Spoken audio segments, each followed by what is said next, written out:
Hello, Mike Hardcastle here from ASEAHealthDrinks.com. I'm in Stoke-on-Trent today at the Strength Asylum gym to interview Britain's strongest man, Mr. Eddie Hall. Eddie Hall entered the strongman circuit in 2010 at the age of 21 and now 4 years later has an impressive string of titles under his belt.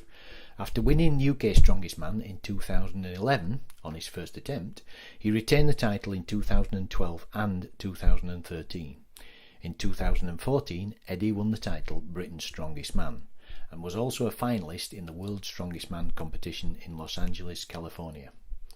We recently caught up with Eddie at the gym between training sessions. Eddie, thanks for taking the time out from training to talk to us today.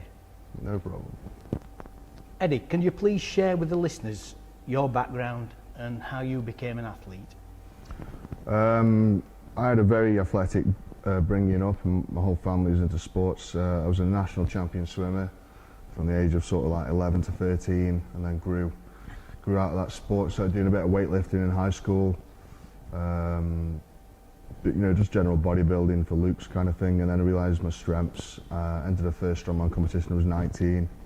And 2 years later, when I was 21, I won England's Strongest Man, and then started incorporating a bit of actual strongman training, and now I'm sort of a world's strongest man competitor now, top 10 in the world.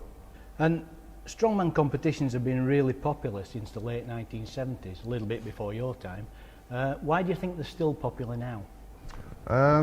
Good question. It's all about us guys being freaks, to be honest.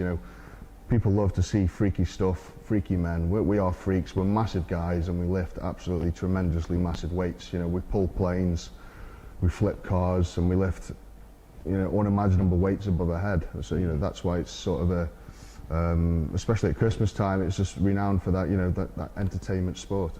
Yeah. Well, I remember seeing Jeff Capes and Jean-Paul Sigmarsson, I Am a Viking, in the early 80s. Exactly. Strongman has the characters, whereas footballers and rugby players, don't get me wrong, I bet they've got characters, but they can't portray that to the fans on the TV. Whereas strongman's a very character sort of sport, and people like myself shine. Well, I know you've been using ASEA now for quite a while. How did you first find out about ASEA, and who first introduced it and brought it to your attention?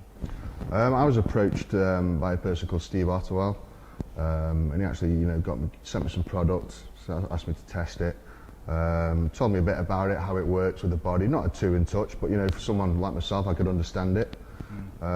Tried it for a month or so, and I liked the product. It definitely made a difference to my mental focus, energy levels, and I think my sort of repair time in between training sessions sort of reduced a little, so I felt as though my body was recovering that little bit quicker.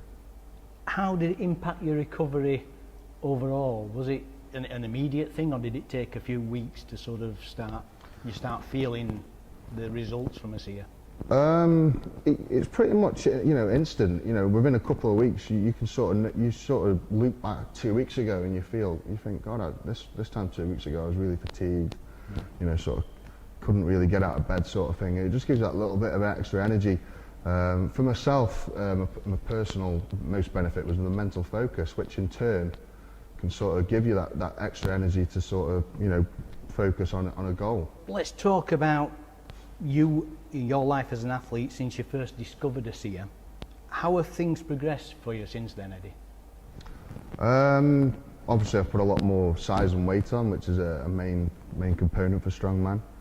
And I've basically done a lot more strongman training, so my training's got more intense.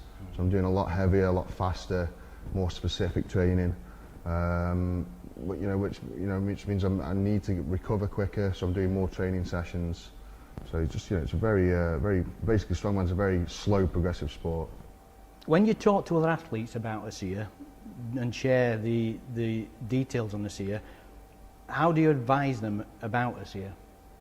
What do you tell them? I tell them just that, it's sort of an aid to recovery, mental focus, and what else can I say? It's one of those products where you just got to try it and sort of see for yourself if it works, and I guarantee 99% of people would.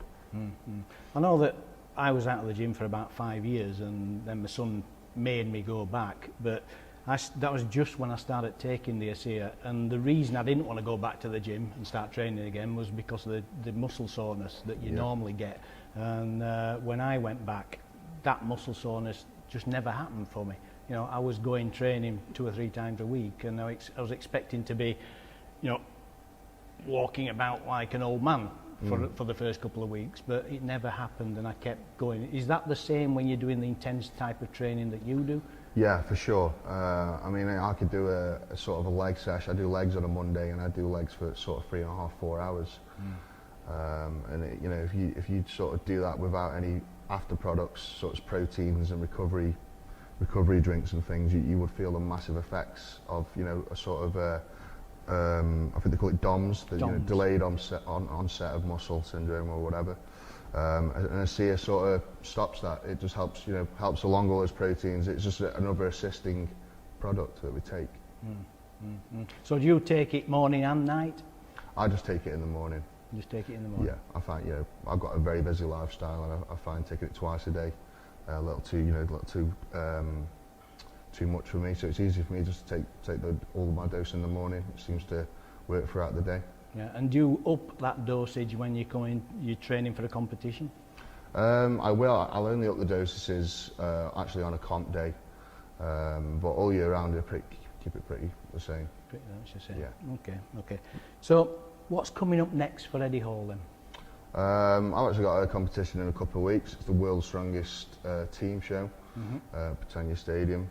You know, I'm teaming up with Terry Hollands, going up against Team America, Team Lithuania. You know, we're going to have a good bash of that. I've got UK Strongest Man in a few months, and then that's pretty much it for the year. You know, World's Strongest Man will be early again next year, sort of March time. So that's the main goal, just to train hard, sort of for March next year and get a better ranking at the World's Strongest Man. Okay, great. So how can people follow you on Facebook and Twitter? You can find me on Facebook. Just type Eddie Hall in on Facebook, and you can follow me on there. Also, you can follow me on Twitter, Eddie Hall WSM, at Eddie Hall WSM. Do you have a message for your followers and fans out there? I'd just like to say, you know, if you've got a sort of a dream or a goal, just sort of keep working at it. Anything's possible. I was always told when I was younger, growing up, you know, you're never going to be the UK Strongest Man, or when I first started the gym, you'll never get to World's Strongest Man level. Those guys are huge, you know, and they say keep negativity away from you. I say keep it close and prove those people wrong. Right, brilliant. Eddie, it's been an absolute pleasure to meet you. It's been great, and I'm wishing you all the luck in the world for the World's Strongest Man, and I'm sure you'll be lifting that crown before too long. So, brilliant. Nice to meet you, Eddie. Thank you. I'd like to thank my guest today, Eddie Hall. If you want to find out more about the ASEA product, please go to our website, ASEAHealthDrinks.com.